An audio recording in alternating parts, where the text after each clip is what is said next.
Hello, good evening, नमस्कार। स्वागत है आप सभी का आशीष क्लासेस पर। 17 अगस्त की क्लास हम डिस्कस करेंगे। टाइटल दे रखा है आपको यूनाइटेड एंड फ्री। यूनाइटेड पता ही है आपको, संगठित होने को बोलते हैं। फ्री का मतलब इंडिपेंडेंट, आज़ाद। तो हम संगठित हैं, एकजुट हैं और आज़ाद हैं। किसको लेकर है? प्राइम मिनिस्टर के इंडिपेंडेंस डे स्पीच को लेकर है। प्रधानमंत्री जी के स्वतंत्रता दिवस के भाषण को लेकर एडिटोरियल है। क्या हम इसमें कोर इश्यू है, क्या डिस्कस करने वाले हैं? तो ये एनालाइज करता है पीएम के 13th इंडिपेंडेंस डे स्पीच। ये 13वीं बार 13th ये टाइम था जब इन्होंने इंडिपेंडेंस डे स्पीच दिया। इन्होंने डिलीवर किया amid the backdrop of recent student unrest. किस बीच? अभी जो इनका भाषण था वो लगभग उस भाषण में वो चीज़ें थी जो प्रेरित थी स्टूडेंट अनरेस्ट की।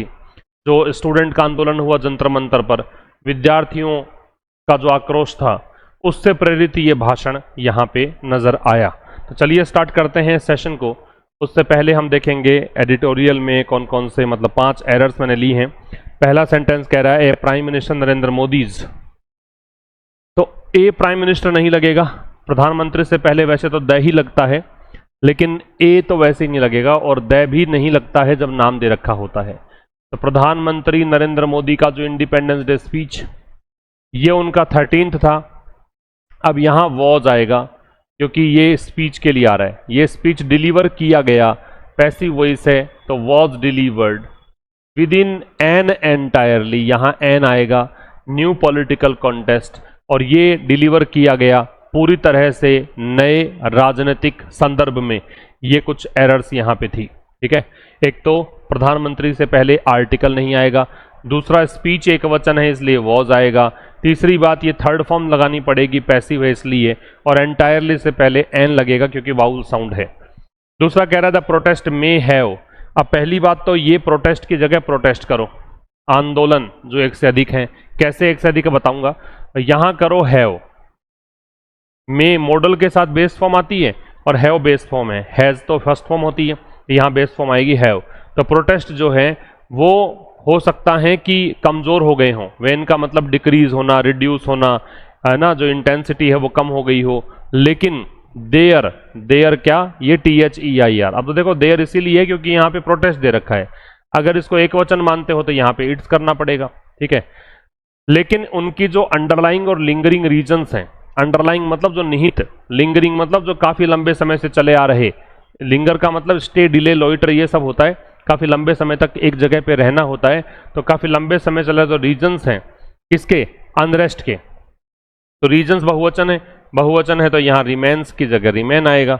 वो बना हुआ है क्या, अ मैटर, मैटर के पहले ए ऑफ सीरियस कंसर्न, और चाहे the matter of serious concern कर दो कि ये एक मामला बना हुआ है कैसा, गंभीर चिंता का। तो यहाँ पे कुछ गलतियां, एक तो प्रोटेस्ट करोगे, एक हैव करोगे क्योंकि मॉडल के साथ बेस फॉर्म का प्रयोग हम करते हैं। इसके बाद हमें करना था देयर, THEIR। ये जो देयर दे रखा आपको, ये अलग देयर है, ये पजेसिव एडजेक्टिव नहीं है। ये देयर दे रखा है वो एडवर्ब है। आपको चाहिए पजेसिव एडजेक्टिव वाला, और पजेसिव एडजेक्टिव चाहिए तो आपको THEIR लगाना पड़ेगा। फिर रिमेन इसलिए क्योंकि रीजंस दे रखा है। फिर मैटर्स के पहले मैटर, मतलब ए लगा रखा है तो इसलिए एस हटा दो इसमें से। ये गलतियां थी। अब mister Modi repeated stress a needs for big dream. तो देखो, मिस्टर मोदीज रिपीटेड स्ट्रेस मतलब इन्होंने रिपीटेडली स्ट्रेस किया, या तो ये हो सकता है। तो रिपीटेडली करोगे तो यहाँ पे ये एडवर्ब बन जाएगा और रिपीटेडली ऐसे बनेगा। अब यहाँ इन्होंने जोर दिया इस बात पर बार बार में, तो स्ट्रेस्ड आ जाएगा। जोर किस पर, इस चीज की आवश्यकता, आवश्यकता डेफिनेट है किसकी है, तो द। और नीड एक वचन चाहिए, नीड के साथ फॉर लगता है जब नाउन हो तो ये बिग ड्रीम। तो मिस्टर मोदी ने बार बार में जोर दिया किस पर, बड़े सपने देखने की आवश्यकता पर, फर्म रिजॉल्व दृढ़ निश्चय पर, एंड रैपिड एग्जीक्यूशन और बहुत तीव्र गति से चीजों को एग्जीक्यूट करने पर, क्रियान्वयन करने पर, इन पर जोर दिया। तो एक तो रिपीटेडली क्योंकि एडवर्ब की जरूरत है, एक स्ट्रेस्ड क्योंकि पास्ट की बात है, फिर नीड किसकी है वो दे रखा है तो दे लगेगा, और नीड्स ना करके नीड ही कर दो, आवश्यकता है इन चीजों की, ठीक है। अगला, ही प्रॉमिस स्किल्स ट्रेनिंग। अब उन्होंने वादा किया इस स्पीच में, तो पास्ट की बात है तो प्रॉमिस्ड आएगा। ही प्रॉमिस्ड, पहली बात। अब प्रॉमिस्ड के बाद में क्या चाहिए? प्रॉमिस्ड के बाद चाहिए स्किल्स ट्रेनिंग के जगह पे स्किल ट्रेनिंग, क्योंकि ट्रेनिंग नाउन है और इससे पहले आपको इसका मॉडिफायर चाहिए ट्रेनिंग किस चीज की, तो ये एक वचन आएगा। स्किल ट्रेनिंग की प्रॉमिस किया इन्होंने, स्किल ट्रेनिंग का प्रॉमिस किया कि कौशल क्षमता बढ़ाने के लिए प्रशिक्षण, कौशल प्रशिक्षण किसके लिए? फॉर 1 करोड़ यूथ, 1 करोड़ युवाओं के लिए। ओवर द नेक्स्ट ईयर, अगले साल के दौरान, तो the next year, next year नहीं आएगा। टू प्रिपेयर, टू के साथ बेस फॉर्म, तो यहाँ पे प्रिपेयर आएगा। किसके लिए? तैयार करने के लिए भारत को।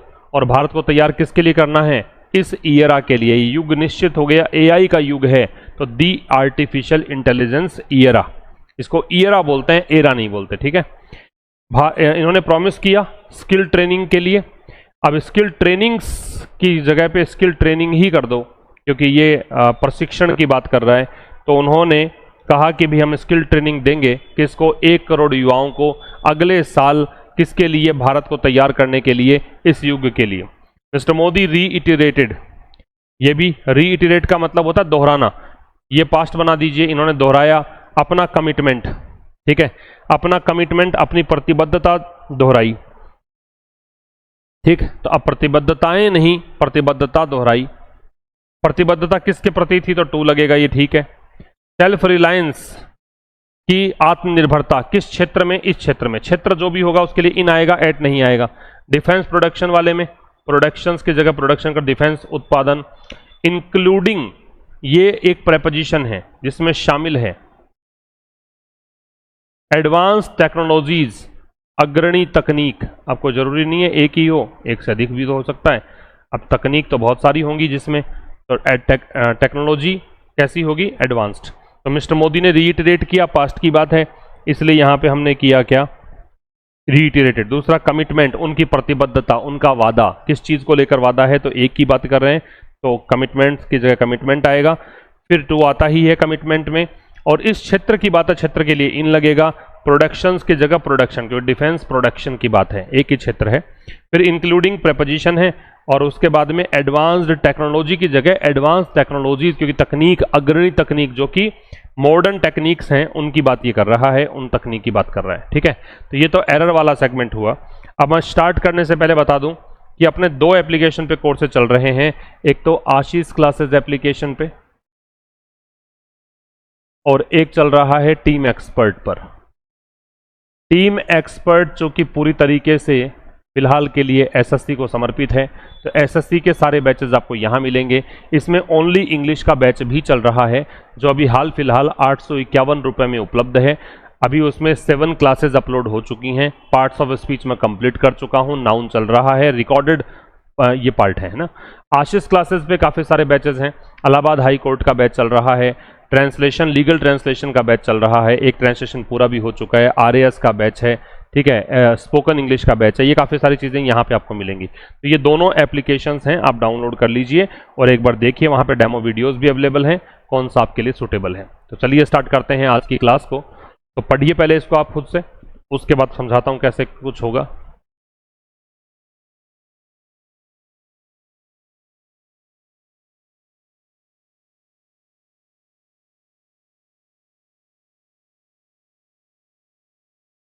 करें।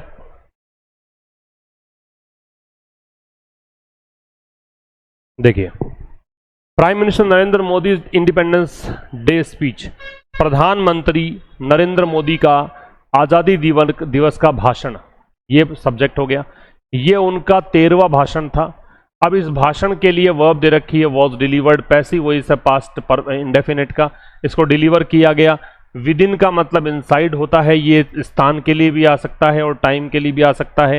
An entirely new political context, context noun है, पॉलिटिकल एडजेक्टिव है, न्यू भी एडजेक्टिव है, और एंटायरली एडवर्ब है। एंटायरली का मतलब होता है टोटली, पूरी तरह से, तो पूरी तरह से एक नए राजनीतिक संदर्भ में दिया गया था। कॉन्टेक्स्ट का मतलब संदर्भ है, सर्कमस्टेंस या सिचुएशन है, दे रखा है राइट साइड में आपको।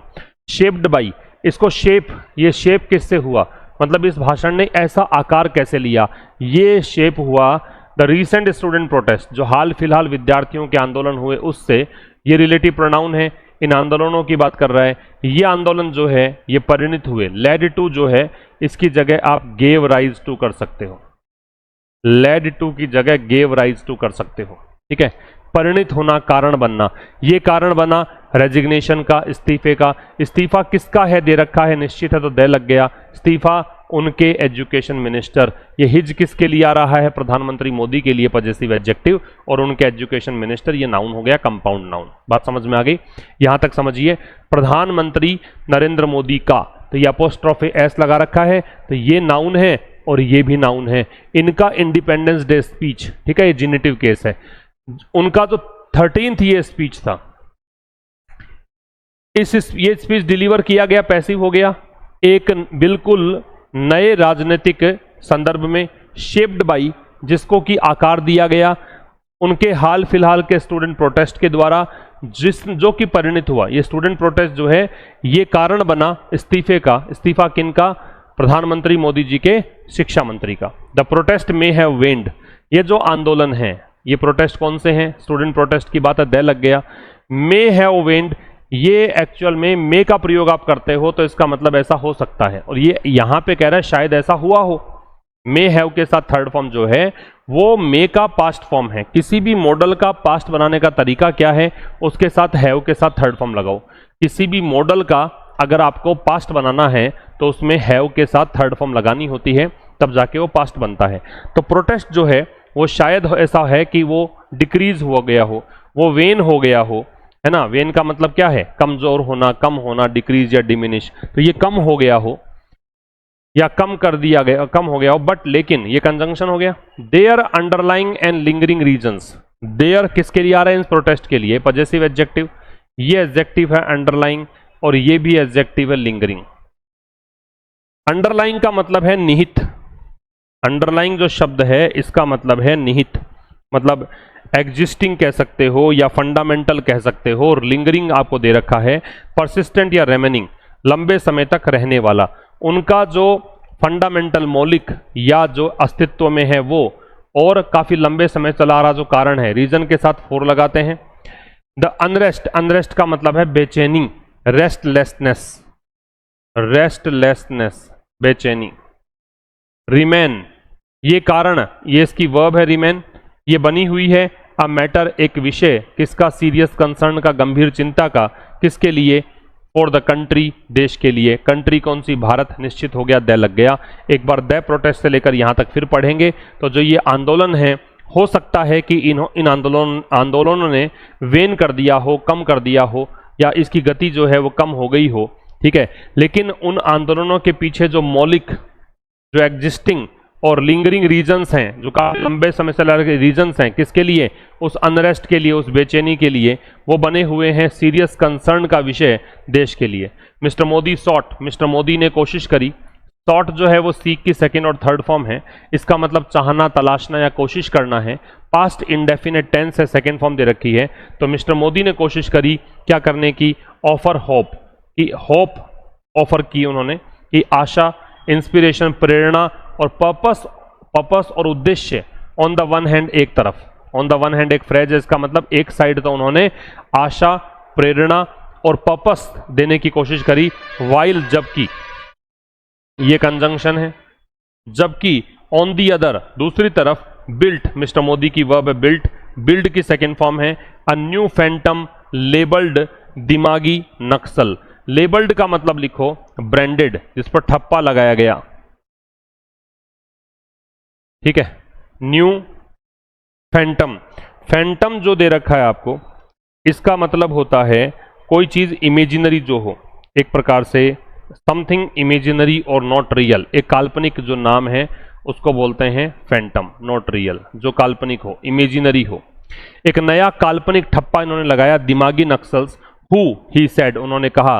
ये बीच में इसने फ्रेज को अलग कर दीजिए, तो ये है, हालांकि क्लोज बनेगा ये जो रिलेटिव प्रोनाउन है हु, अब ये दिमागी नक्सल्स के लिए हैं, ये क्या करेंगे, रिलेटिव प्रोनाउन। इन्फ्लुएंस्ड, इन्होंने इन्फ्लुएंस किया पॉलिसी मेकिंग, नीति निर्माण को। एंड रिक्वायर्ड, और इसके लिए जरूरी थी। पर्जिंग, पर्जिंग का मतलब होता है क्लिंजिंग, देखो, एलिमिनेटिंग या रिमूवल शुद्धि को बोलते हैं, निष्कासन को बोलते हैं, क्लिंजिंग की जरूरत है, ठीक है। और इस दिमागी नक्सल्स को पर्जिंग की जरूरत है, इसकी साफ सफाई या शुद्धि की जरूरत है। यहां तक क्या है, मिस्टर मोदी ने कोशिश करी एक तरफ तो होप, इंस्पिरेशन या पर्पस ऑफर करने की, जबकि दूसरी तरफ इन्होंने एक नई काल्पनिक लेबल लगा दिया दिमागी नक्सल्स का, जो उन्होंने कहा कि इन दिमागी नक्सल्स ने क्या किया है, इन्फ्लुएंस किया है पॉलिसी मेकिंग को, और इसके लिए जरूरत है पर्जिंग की। इस दिमागी नक्सल्स को जरूरत है किसकी? पर्जिंग की, शुद्धिकरण की। द स्पीच, ये जो इनका स्पीच था निश्चित हो गया, जो इंडिपेंडेंस डे वाला स्पीच था, ये आपकी हेल्पिंग वर्ब आ गई। वो स्पेसिफिकली, ये एडवर्ब आ गया, वो स्पेसिफिकली विशेष रूप से एड्रेस्ड टू, ये स्पीच जो है विशेष रूप से एड्रेस किया गया। एड्रेस किया गया मतलब ये किसको दिया गया था? ये संबोधित किया गया था युवा नागरिकों को, देश के, ठीक है। युवा नागरिक निश्चित हो गए, दे लग गया, क्योंकि ये देश के नागरिक है। देश निश्चित है क्योंकि भारत की बात कर रहा है। तो ये इस स्लाइड में है। एक बार मैं फिर समझा दूं क्या कहना चाह रहा है। प्रधानमंत्री नरेंद्र मोदी का आज़ादी दिवस का भाषण, जो इनका 13th स्पीच था, ये एक पूरे तरीके से नए राजनीतिक संदर्भ में दिया गया, जिसे शेप किया गया था स्टूडेंट आंदोलनों के द्वारा। वो स्टूडेंट आंदोलन जिसके कारण उनके शिक्षा मंत्री को इस्तीफा देना पड़ा था। ये जो आंदोलन है, ये हो सकता है कि कम हो गई हो इनकी इंटेंसिटी, लेकिन उनके जो अंदर निहित मौलिक और जो काफी लंबे समय से चले आ रहे कारण जो हैं बेचैनी के, वो अभी भी देश के लिए चिंता का विषय बना हुआ है। मिस्टर मोदी ने कोशिश करी एक तरफ होप, इंस्पिरेशन और पर्पस देने की, जबकि दूसरी तरफ उन्होंने एक नया काल्पनिक नाम दिया दिमागी नक्सल्स, जो उन्होंने कहा कि इस दिमागी नक्सल ने पॉलिसी मेकिंग को प्रभावित किया है और इसको क्लीन करने की जरूरत है। ये स्पीच जो है वो विशेष रूप से एड्रेस किया गया था young citizens of the nation को, देश के युवा नागरिकों को। क्लियर? यहां तक कोई दिक्कत नहीं। अब चलिए इसमें क्या क्या बातें इंपॉर्टेंट हो सकती है। एक तो सीक की तीनों फॉर्म्स याद रखें। Seek, sort, sort. चाहना, तलाशना, कोशिश करना, ये मतलब होते हैं। चाहना, तलाशना या कोशिश करना। चाहना, तलाशना या कोशिश करना, ये इसके मतलब हैं, ठीक है। सीख के मतलब हैं ये। इसके बाद में प्रधानमंत्री से पहले द नहीं आया, ये द गलत हो जाएगा अगर आपको नाम दे रखा हो। जो व्यक्ति किसी पद पर बना है उसका नाम अगर दे रखा हो तो द का प्रयोग गलत हो जाएगा। ये पीएम, सीएम, प्रेसिडेंट सब में लागू होने वाला कॉन्सेप्ट है। इसके बाद लीड के साथ टू जो है, ये इसका मतलब होता है रिजल्ट इन, मतलब ये परिणित हुआ, या इसे हम कहते हैं गिव राइज टू, कारण बनना, परिणित होना, ये इसके मतलब है, ठीक है। और तो कुछ इसमें विशेष था नहीं। चलिए आगे चलते हैं। ये दूसरी स्लाइड, आप इसको पढ़िए एक बार, फिर मैं समझाता हूं क्या मीनिंग है।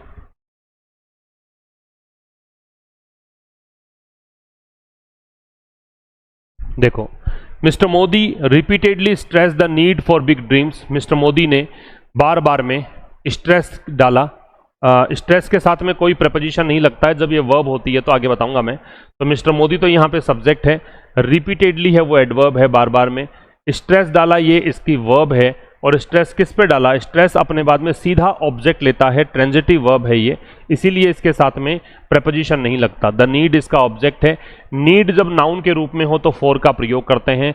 बिग ड्रीम्स, मिस्टर मोदी ने बार बार में जोर दिया कि अभी आवश्यकता है बड़े सपने देखने की। फर्म रिजॉल्व, फर्म का मतलब दृढ़, रिजॉल्व का मतलब है दृढ़ संकल्प, रिजॉल्व का मतलब determination, firmness.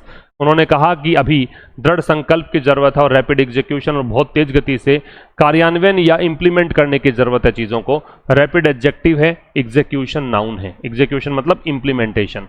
Arguing that, arguing present participle है, ऐसा तर्क देते हुए कि, आर्ग्यू करते हुए, बीच में जब आईएनजी लगता है और ये सिमल्टेनियस एक्शन को दर्शाता है तो ये प्रेजेंट पार्टिसिपल होता है। तो ऐसा आर्ग्यू करते हुए कि, ये कंजंक्शन है कि इंडिया जो है कुड नो लॉन्गर, ये हेल्पिंग वर्ब है, ये मैन वर्ब है। लॉन्गर जो है वो एडवर्ब है, वो अब ज्यादा लंबे समय तक would know longer think in incremental terms. Incremental का मतलब है वृद्धिशील, स्टेप बाय स्टेप, धीरे धीरे। तो कह रहा है कि ये तर्क देते हुए कि भारत अब बहुत लंबे समय तक इंक्रीमेंटल टर्म्स में नहीं सोच सकता, धीरे धीरे नहीं सोच सकता, बहुत तेज गति से काम करना पड़ेगा। ये फुल स्टॉप लग गया। तो एक बार हम इस सेंटेंस पे विचार करते हैं फिर से। Mister Modi repeatedly stressed, mister Modi ने बार बार में जोर दिया किस पर? बड़े सपनों की आवश्यकता पर, फर्म रिजोल्व की आवश्यकता पर और रैपिड एग्जीक्यूशन पर। यह तर्क देते हुए कि इंडिया जो है अब इंक्रीमेंटल टर्म्स में नहीं सोच सकता है। टर्म्स है वो नाउन है, इंक्रीमेंटल है वो एडजेक्टिव है, कि अब वो धीरे धीरे नहीं सोच सकता है। ही प्रॉमिस्ड, उन्होंने वादा किया, क्या? स्किल ट्रेनिंग का। फॉर 1 करोड़ यूथ, उन्होंने वादा किया कि हम कौशल प्रशिक्षण देंगे, किसके लिए? 1 करोड़ युवाओं के लिए। ठीक है, अब ये यूथ्स हो सकता है, यूथ भी हो सकता है। अब हालांकि यहां तो यूथ्स होना चाहिए क्योंकि काउंटेबल है, 1 करोड़ दे रखा है। ठीक है, क्योंकि ये गिनने योग्य है। वैसे यूथ के साथ में एस तब नहीं लगता जब ये युवा अवस्था की ओर संकेत करता है, वो एब्स्ट्रैक्ट नाउन बन जाता है, तो वहां पे तो आर्टिकल एस लगाओगे नहीं। लेकिन यूथ अगर यंग पीपल की ओर इशारा कर रहा है तो एस जुड़ेगा। ठीक है, तो उन्होंने प्रॉमिस किया स्किल ट्रेनिंग का 1 करोड़ युवाओं के लिए अगले साल के दौरान। ये जो ओवर है इसका मतलब है ड्यूरिंग, अगले साल के दौरान। टू प्रिपेयर इंडिया, भारत को तैयार करने के लिए, किसके लिए? आर्टिफिशियल इंटेलिजेंस ईरा, जो कृत्रिम जो क्या कह सकते हो बुद्धिमत्ता वाला युग है, उसके लिए। ईरा जो है इसका मतलब इपोक कह सकते हो, इसका मतलब एज कह सकते हो, इसका मतलब पीरियड कह सकते हो, युग को बोलते हैं। ठीक है, यहां तक फिर समझिए। उन्होंने वादा किया, पास्ट इंडेफिनेट है। किसका वादा किया? ये इसका ऑब्जेक्ट है, स्किल ट्रेनिंग का। किसके लिए? 1 करोड़ युवाओं के लिए। कब? अगले साल के दौरान। किस लिए करना चाहते हैं? तो टू के साथ बेस फॉर्म ये जो है ये बताता है पर्पस। टू के साथ बेस फॉर्म को ग्रामर में बोलते हैं इन्फिनिटिव, और इसका प्रयोग हम करते हैं उद्देश्य बताने के लिए। उद्देश्य क्या है? उद्देश्य है भारत को इस युग के लिए तैयार करना। फ्री ऑनलाइन कोचिंग, उन्होंने वादा किया कि फ्री ऑनलाइन कोचिंग देंगे फॉर कॉम्पिटिटिव एग्जामिनेशंस, जो प्रतिस्पर्धी परीक्षाएं हैं उनके लिए। टू रिड्यूस, किसके लिए देंगे? ये फिर से उद्देश्य बता रहा है, ताकि बर्डन कम हो सके परिवारों पर और एक्सेस इंप्रूव किया जा सके, अपॉर्चुनिटी। एक्सेस के साथ टू लगता है अगर ये नाउन हो तो। एक्सेस का मतलब है पहुंच होना, सुलभ बना देना, ताकि थोड़ा सा सुलभता जो है अवसरों को, जो लोग गरीब हैं वो अवसर को नहीं भुना पाते हैं, लेकिन अगर गवर्नमेंट फ्री कर देगी ऑनलाइन कोचिंग तो लोग जो हैं पढ़ पाएंगे और अवसर जो हैं वो उनका लिए इंप्रूव हो जाएगा। And renewed the governments emphasis, और उन्होंने रिन्यू किया। रिन्यू किया मतलब फिर से नया बनाया, क्या? गवर्नमेंट का क्या कह सकते हो? एम्फेसिस। एम्फेसिस का मतलब जोर देना, वही स्ट्रेस वाली कहानी है, बताऊंगा इसके बारे में भी। ये नाउन है, इसके साथ ऑन लगेगा। इनोवेशन, गवर्नमेंट का जोर किस पर है? इनोवेशन पर, नवीनीकरण पर। क्वांटम टेक्नोलॉजी, टेक्नोलॉजी का नाम है। स्पेस, रोबोटिक्स, ये सब नाम है। डेटा सेंटर्स और अदर इमर्जिंग सेक्टर्स, और अन्य उभरते हुए सेक्टर्स। इमर्जिंग का मतलब है डेवलपिंग या ग्रोइंग, जो बढ़ता हुआ फलता फूलता हुआ सेक्टर है वो। अब ये यहाँ पे एडजेक्टिव है, और अगर आईएनजी आ रहा है तो प्रेजेंट पार्टिसिपल है, और सेक्टर्स यहाँ पे नाउन है। फिर देखिए कहाँ से बात करें, ये बात करनी है अपने को यहाँ से, ईरा के बाद। उन्होंने फ्री ऑनलाइन कोचिंग की बात करी कॉम्पिटिटिव एग्जामिनेशंस के लिए। किस लिए फ्री ऑनलाइन कोचिंग देना चाहते हैं? ताकि परिवारों पर से बर्डन कम हो सके और सुलभता जो है, अवसरों तक पहुंच जो है वो इंप्रूव हो सके। And renewed the government emphasis, और फिर से उन्होंने जोर दिया, गवर्नमेंट का जोर पहले से रहा और इस पे फिर से जोर दिया, किस बात पर? इनोवेशन पर, क्वांटम टेक्नोलॉजी पर, स्पेस पर, रोबोटिक्स पर, डेटा सेंटर्स पर और अन्य उभरते हुए सेक्टर्स पर। ये कहना चाहता है। ठीक है, इसको मैं फिर बता देता हूं क्या कहना चाह रहा है। ये कह रहा है कि मिस्टर मोदी ने बार बार में जोर दिया बड़े सपने, दृढ़ संकल्प और तीव्र गति से क्रियान्वयन की आवश्यकता पर। यह तर्क देते हुए कि भारत अब लंबे समय तक इतना धीरे धीरे नहीं चल सकता है। उन्होंने वादा किया स्किल ट्रेनिंग का 1 करोड़ युवाओं के लिए अगले साल। किस लिए? ताकि भारत को एआई युग के लिए तैयार किया जा सके। उन्होंने फ्री ऑनलाइन कोचिंग की घोषणा की कॉम्पिटिटिव एग्जामिनेशन के लिए। किस लिए? ताकि परिवारों पर से बर्डन कम हो सके और अपॉर्चुनिटीज के प्रति जो एक्सेस है उसको इंप्रूव किया जा सके, और गवर्नमेंट का जो एम्फेसिस है इन चीजों पर उसको इन्होंने फिर से दोहराया, रिन्यू किया। बात समझ में आ गई? अब देखिए इसमें क्या क्या बातें इंपॉर्टेंट थी। इसमें इंपॉर्टेंट है एक तो स्ट्रेस और एम्फेसाइज वाली कहानी। स्ट्रेस अगर वर्ब है, स्ट्रेस अगर नाउन है, इसी प्रकार से एम्फेसाइज ये वर्ब है ही, और एम्फेसिस जो होता है वो नाउन होता है, एम्फेसिस है वो नाउन होता है, ठीक है। तो इनका मतलब होता है जोड़ देना, किसी भी बात पर स्ट्रेस डालना। तो ये इसके साथ प्रेपोजिशन नहीं लगेगा। जब ये वर्ब है तो ये ट्रांजिटिव वर्ब है, और नाउन है तो ऑन लगेगा। यहां भी वर्ब है तो ट्रांजिटिव वर्ब है, नो प्रेपोजिशन, और नाउन है तो ऑन लगेगा। एक बात तो ये। दूसरा यहां पे ओवर जो है वो ड्यूरिंग का मीनिंग दे सकता है। ओवर का मतलब केवल ऊपर हो ऐसा नहीं है, अलग अलग मीनिंग हो सकते हैं किसी प्रेपोजिशन के, किसी भी वर्ड के। तो ओवर के तो बहुत सारे प्रयोग हैं, और ओवर का यहां पे जो मतलब था वो ड्यूरिंग था, के दौरान था। इसके अलावा यहां पे काम की बात, नीड जो है वो अगर नाउन के रूप में हो तो इसके साथ में हम फॉर लगाते हैं। नीड अगर नाउन हो तो इसके साथ में हम क्या यूज करते हैं, फॉर यूज करते हैं। ये काम की बात है इसमें। इसके अलावा यहां पे काम की बात, टू के साथ बेस फॉर्म वाली कहानी जो है ये काम की है। टू के साथ बेस फॉर्म जो है ये इन्फिनिटिव बनाता है। ये क्या कहलाता है, इन्फिनिटिव। और इसको यूज क्यों किया जाता है, टू डिनोट पर्पस, पर्पस दिखाने के लिए, उद्देश्य दिखाने के लिए, इसके लिए इसका यूज होता है, ठीक है। और तो कुछ विशेष इसमें है नहीं। चलिए आगे बात करते हैं। ये स्लाइड पढ़िए, देखें आप क्या कह रहा है। देखो रीइटरेट दे रखा है, दोहराने को बोलते हैं रीस्टेट या रिपीट। कमिटमेंट का प्रतिबद्धता होती है, कमिटमेंट के साथ टू लगता है, यहीं पर लिख लीजिए आप ये बात, कमिटमेंट के साथ प्रेपोजिशन टू लगता है। सेल्फ रिलायंस का आत्मनिर्भरता है। अप्रिशिएट का वैल्यू या एक्नॉलेज है, सराहना करना। पर्पस का उद्देश्य है। क्या कह रहा है, mister Modi reiterated, mister Modi ने ये सब्जेक्ट रीइटरेट किया, दोहराया, क्या अपनी प्रतिबद्धता, ये ऑब्जेक्ट किसके प्रति प्रतिबद्धता, आत्मनिर्भरता के प्रति। किस सेक्टर में, डिफेंस प्रोडक्शन में।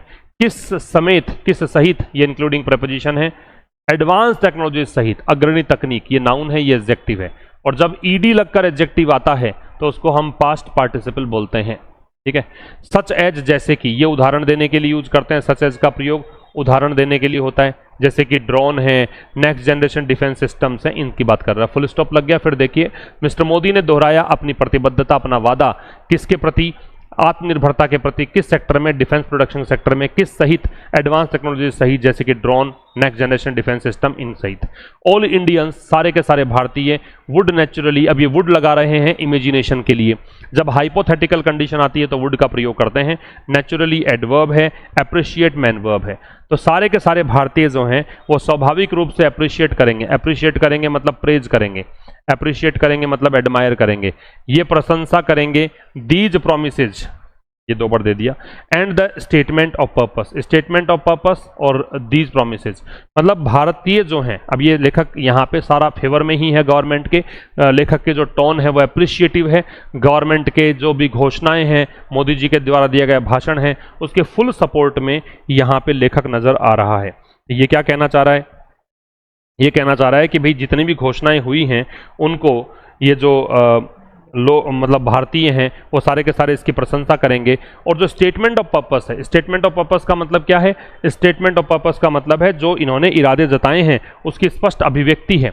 जो भी इरादे हैं, जो भी इन्होंने घोषणाएं करी हैं, उनकी जो स्पष्ट अभिव्यक्ति है उसको स्टेटमेंट ऑफ पर्पस कहा है, इसकी प्रशंसा करेंगे, ठीक है। स्टेटमेंट ऑफ पर्पस को आप clear expression of one's aim और कमिटमेंट्स, कोई भी व्यक्ति ने क्लियर तरीके से अपनी जो इरादे बताए हैं उसकी प्रशंसा करेंगे, ठीक है। ये बहुत ही आसान सी एक स्लाइड थी। तो इसमें इंपॉर्टेंट बातें देखेंगे तो पहली बात तो इंपॉर्टेंट इसमें यह है कि जब नाउन से पहले थर्ड फॉर्म दे रखी हो या नाउन से पहले आईएनजी दे रखा हो, तो नाउन से पहले थर्ड फॉर्म अगर है तो उसको तो हम नाम देते हैं पास्ट पार्टिसिपल। नाउन से पहले थर्ड फॉर्म है तो इसको हम बोलते हैं पास्ट पार्टिसिपल। और नाउन से पहले आईएनजी है तो इसको हम बोलते हैं प्रेजेंट पार्टिसिपल। नाउन से पहले आईएनजी है तो प्रेजेंट पार्टिसिपल, थर्ड फॉर्म है तो पास्ट पार्टिसिपल। एक तो ये ध्यान रखना है। दूसरा, सच एज का प्रयोग हम एग्जाम्पल देने के लिए करते हैं। सच एज, इसका प्रयोग करते हैं टू डिनोट एग्जाम्पल्स, उदाहरण देने के लिए इसका प्रयोग किया जाता है। दो बातें, तीसरी बात इसमें इंपॉर्टेंट है कि वुड जो है वो हाइपोथेटिकल कंडीशन के लिए यूज होता है। Would is used to denote hypothetical condition. Hypothetical condition का मतलब है जो भी काल्पनिक स्थिति है उसके लिए, कि आप अभी इमेजिन कर रहे हो कि ऐसा हो सकता है, तो उसके लिए आप यूज कर सकते हो वुड का। तो ये कुछ खास बातें थी आज के एडिटोरियल में। अब आइए मैच द कॉलम। वेन का मतलब है डिक्रीज या डिमिनिश, तो आंसर आ जाएगा सी। ठीक है, यही लिख देता हूं सीधा ही, पहले को जोड़ेंगे सी से। दूसरा पर्जिंग है, पर्जिंग का क्लिंजिंग होता है, रिमूविंग होता है। एलिमिनेटिंग या रिमूविंग डी। इंक्रीमेंटल का धीरे धीरे, ग्रेजुअल या स्टेप बाय स्टेप, तो ए। रीइटरेट का दोहराना होता है तो ई। और फैंटम का इल्यूजन या गोस्ट होता है बी, काल्पनिक। क्वेश्चन देखेंगे तो वेन का सही इस्तेमाल कहां हुआ है? The companies profits waned rapidly after the launch of their highly successful new product. अगर न्यू प्रोडक्ट हाईली सक्सेसफुल था तो गिरेगी नहीं बिक्री, तो ये तो गलत हो गया। Despite the initial excitement public interest in the scandal eventually went. शुरुआत में तो एक्साइटमेंट था, फिर धीरे धीरे वेन हो गया। अगला पूछा है कि editorial states that certain influencers influenced policy making and required purging. Which of the following is the closest synonym to the word as used in the specific context? तो यहाँ पे purging जो है उसको cleansing कहेंगे। ठीक है, अगला है the prime minister argued that India could no longer think in incremental terms. ये incremental जो है तो कह रहा है if a student mistakenly thought incremental meant exponential, how would it change the meaning of the PM's warning? थोड़ा सा अलग है, समझने की कोशिश करो। इंक्रीमेंटल का क्या था? धीरे धीरे। ठीक है, तो अब कह रहा है कि अगर मान लो किसी विद्यार्थी ने इसको ऐसे सोच लिया कि इंक्रीमेंटल का मतलब एक्सपोनेंशियल है, बहुत तेज गति से है ना, तो फिर इसका मीनिंग कैसे चेंज हो जाएगा मोदी जी की वार्निंग का? It would mean that PM is warning against overly rapid controllable growth, कि इसका मतलब ये हो जाएगा कि पीएम जो है वो वार्न कर रहे हैं किसके अगेंस्ट? बहुत तेज गति से जो ग्रोथ हो रही है उसके against. It would mean the PM is warning against sudden unexpected changes in policy, कि पीएम जो है वो वार्न कर रहे हैं किसके खिलाफ? अचानक से जो बदलाव आ रहे हैं पॉलिसी में उसकी बात कर रहे हैं, नहीं। It would mean the PM is warning against slow step by step, नहीं, क्योंकि ये मिस्टेकनली लिया है। It would mean the PM is encouraging return to traditional, नहीं, ये आ जाएगा कि पीएम तो कह रहे हैं कि बहुत तेज गति से ग्रोथ हो रही है, उसके बारे में चेतावनी बरतने को सावधानी बरतने को कह रहे हैं। Based on the editorial the underlying and lingering reasons for the unrest referred to issues that are, कि अंडरलाइंग और लिंगरिंग रीजंस जो है अनरेस्ट के, वो इश्यू की तरफ इशारा करते हैं। कौन से issue? Temporary and easily resolved by government decrees, persistent and continuing to exist long after initial protest, ये आ जाएगा, जो लगातार चल रहे हैं। फिर पूछा है कि mister Modi repeatedly stress the need for big dreams and firm resolve, which of the following represents the exact opposite of resolve in this context. Resolve का मतलब डिटर्मिनेशन होता है, तो एग्जैक्ट ऑपोजिट बताना है इसका। तो डिटर्मिनेशन का उल्टा क्या हो जाएगा? ये टेनेसिटी भी यही होता है, तो इनडिसीजन हो जाएगा, अनिर्णय की स्थिति। ठीक है, फिर according to the editorial what specific promise did the government make to prepare the youth for the artificial intelligence era? Providing free laptops, नहीं, स्किल ट्रेनिंग की बात उन्होंने की है, बी आ जाएगा आंसर। फिर what specific label did the prime minister? Urban Naxal की बात उन्होंने की थी। Which of the following emerging sectors was not explicitly mentioned in the government's renewed emphasis on innovation? Innovation में कौन कौन सेक्टर की बात की, किसकी नहीं की? बायोटेक्नोलॉजी की बात नहीं की उन्होंने, बाकी तो सबकी बात की है। What can be inferred about the editorial author's overarching stance on the prime minister's speech? Prime minister का स्पीच जो भी था, ऑथर का ओवरआर्चिंग स्टैंस क्या है उसको लेकर, क्या मतलब कुल मिला के क्या सोच रहा है लेखक? The author blindly supports all technological promises without acknowledging political realities. The author believes the promises are commendable but wants they must address the genuine underlying unrest of the youth। देखो वैसे तो कमेंड ही कर रहा है, लेकिन शुरुआत में कहा था कि उनका स्पीच जो है वो शेप्ड है किससे? इस स्टूडेंट अनरेस्ट से। फिर उन्होंने कहा था कि ये हो सकता है भले ही उसका प्रोटेस्ट का इंटेंसिटी कम हो गई हो, लेकिन उन्होंने कहा कि ये इंटेंसिटी कम होने के बावजूद भी आप देखिए कि यहाँ पे जो अनरेस्ट वाली स्थिति है, मतलब ये स्थिति तो ठीक है कम हो गई, लेकिन आप ये ध्यान रखें कि यहाँ पे अंडरलाइंग जो यूज किया था उन्होंने कि ये जो चीज़ें हैं वो आगे चल भारत के लिए चिंता का विषय है। तो ये आपका जो आंसर है ये आएगा बी। और एक पूछा है what is the underlying tone of the author when using the phrase built a new Phantom labelled दिमागी नक्सल्स। जब अंडरलाइंग टोन क्या है ऑफ द ऑथर, ऑथर की, व्हेन यूजिंग द फ्रेज, जब फ्रेज यूज करी है built a new Phantom labelled दिमागी नक्सल, जब इन्होंने ये फ्रेज का यूज किया है endorsing and supportive objective and statistical skeptic and critical, तो इन्होंने ये टोन इस समय इस मतलब लाइन के दौरान लेखक की टोन क्या थी, इस सेंटेंस को यूज करते समय क्या टोन थी वो बताना है। तो यहां देखेंगे आप एक बार, अर्बन नक्सल्स वाली बात है, इससे पहले है क्या, ये देखो, ये कह रहा है mister Modi sought to offer hope ये while on the other built a new phantom labeled दिमागी Naxals who he said influenced policy making and required purging। तो मिस्टर मोदी ने एक तरफ तो ये आशा है ये सब बताया, दूसरी तरफ इन्होंने ये बात बता दी, तो ये थोड़ा सा पूरी तरह से पॉजिटिव तो नहीं है, क्योंकि दोनों बातें बताइए, एक तरफ ये एक तरफ ये, इसका मतलब यहाँ पे क्या आंसर आएगा देखते हैं। एंडोर्सिंग एंड सपोर्टिव तो नहीं है, फिर यहाँ पे objective and statistical skeptical and critical ये आ जाएगा कि उस समय तो स्केप्टिकल क्रिटिकल टोन है, क्योंकि उन्होंने कहा ना एक तरफ तो पॉजिटिव बातें कर, दूसरी तरफ इन्होंने ये कह दिया, तो इसलिए आपका जो आंसर है वो सी आएगा। यहाँ पे संशय भी है, स्केप्टिकल का मतलब होता है डाउटफुल होना। तो ये था आज के इस एडिटोरियल में, मिलेंगे अब कल ठीक शाम 5 बजे एक नए सेशन के साथ, तब तक के लिए नमस्कार, थैंक यू वेरी मच।